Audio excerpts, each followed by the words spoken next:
A gente tem a primeira pergunta, feita pelo Clóvis Malinverne da Silveira, que é professor de Direito da Universidade de Caxias do Sul, e ele colocou o seguinte: parabéns pelas brilhantes falas, gostaria de saber como vocês avaliam a relação dos grupos sociais que participam ou acompanham com o conhecimento jurídico. Em especial, tem alguma informação sobre a legislação sobre proteção dos conhecimentos tradicionais sobre a biodiversidade? Vocês sentem que os movimentos sociais são bem informados e bem assessorados sobre seus direitos culturais?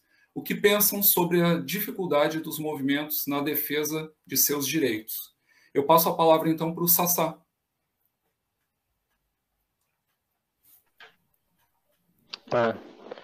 Bacana.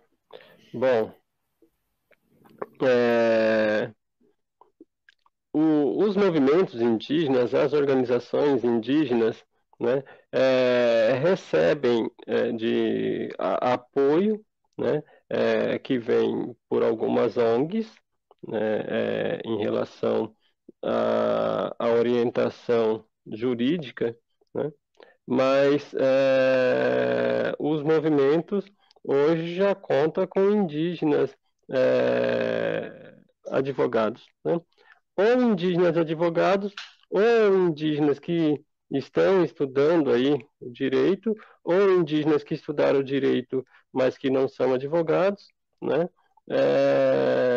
E que raramente algum grupo, né, alguma organização vai precisar de apoios, né? Mas a gente, por exemplo, a OAB de São Paulo, né, estadual, ela tem aí dentro da Comissão de Direitos Humanos da OAB, tem uma pessoa responsável só para tratar da questão indígena, né? Então, é uma das organizações aí, de grupos, né, que vem apoiando, né, a questão indígena em São Paulo.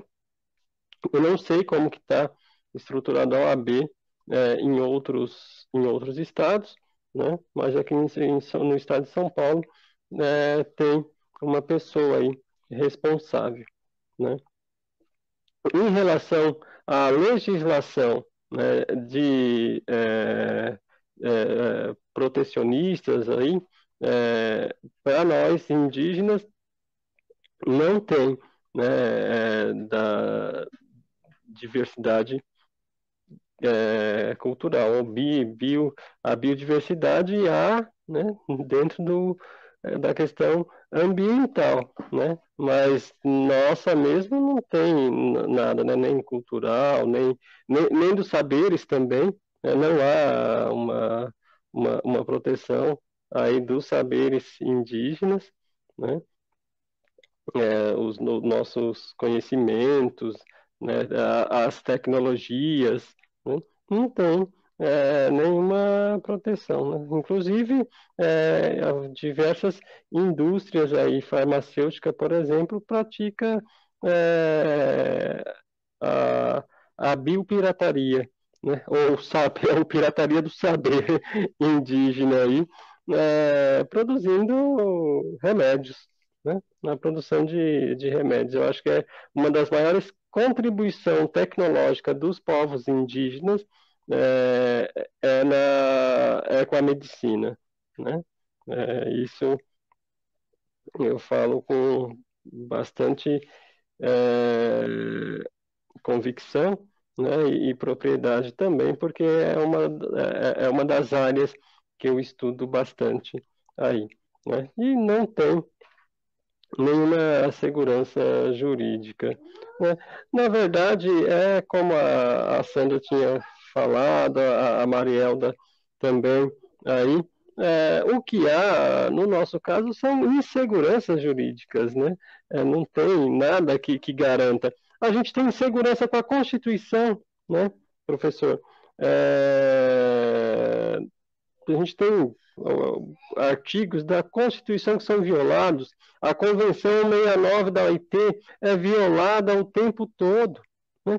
Então, o que a gente tem, o que a gente mais tem, né, no Estado, principalmente esse que a gente está caminhando aí, aliás, que já estamos com o pé há algum tempo atrás, né, que é o Estado de exceção. O Estado de Direito ficou lá atrás, né, e ficou bonitinho aí no impresso, né, que de vez em quando a gente precisa ler a Constituição, eu tenho ele impresso aqui, né, aí tá legal, mas na prática mesmo, a gente já está vivendo a exceção, né? A gente está vivendo a exceção. Policiais estão executando, né? Não são punidos, não há punição, né? Agora, mulher indígena, preta, da favela, que entra no supermercado para pegar uma manteiga, uma margarina, né? Que é para o filho comer em casa, é penalizada, é presa, né? Fica lá separada das crianças, dos filhos, né?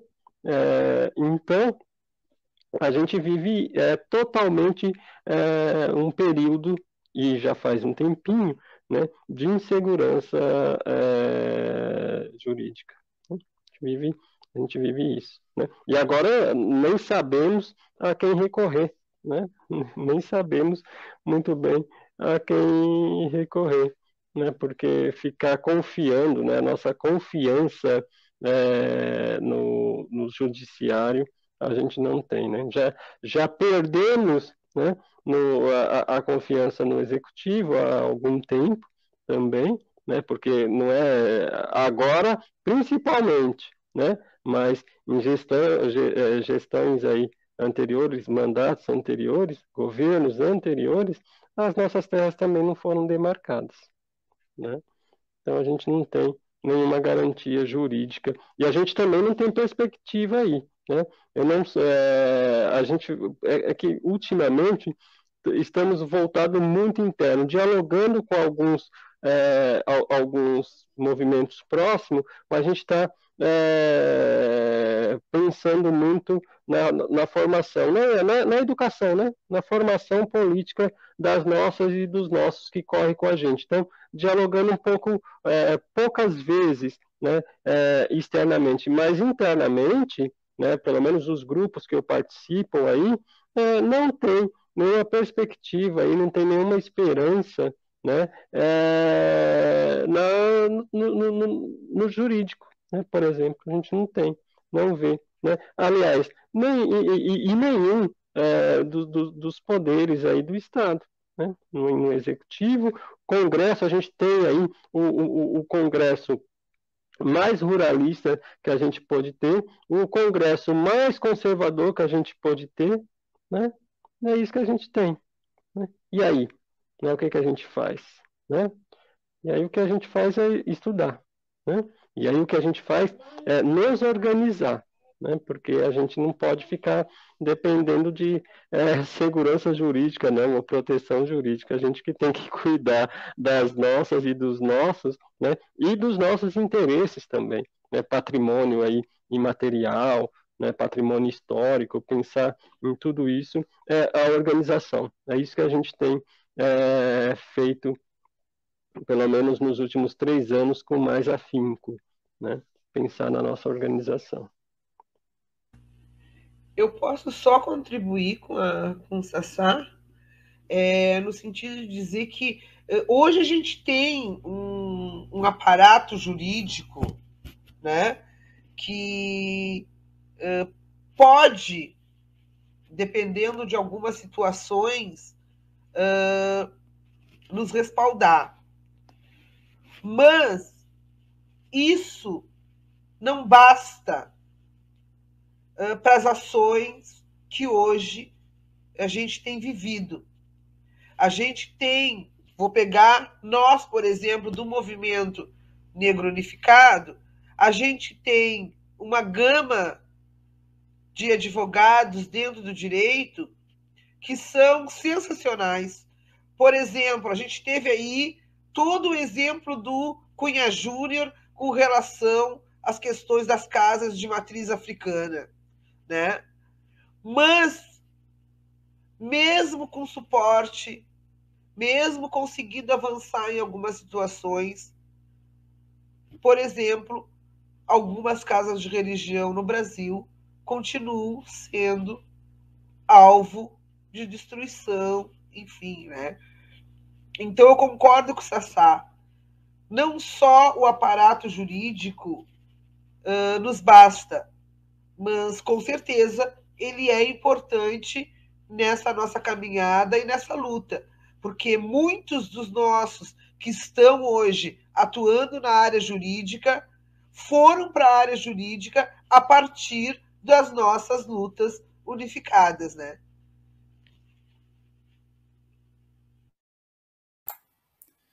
Muito obrigado. Eu vou passar a palavra agora para a Sandra. Né? A Sandra pode comentar também sobre a pergunta que foi realizada. E eu também gostaria de colocar um gancho, né, que eu acredito que ela queira comentar sobre a importância da formação docente na universidade, porque ela me falava antes da mesa sobre o formato de Pinheiro, né? A universidade como lugar de hegemonia, de hierárquico, né? Então, você poderia também falar um pouquinho sobre isso, né? E pode comentar também a pergunta que foi colocada aqui. Sandra. Bem, pessoal, eu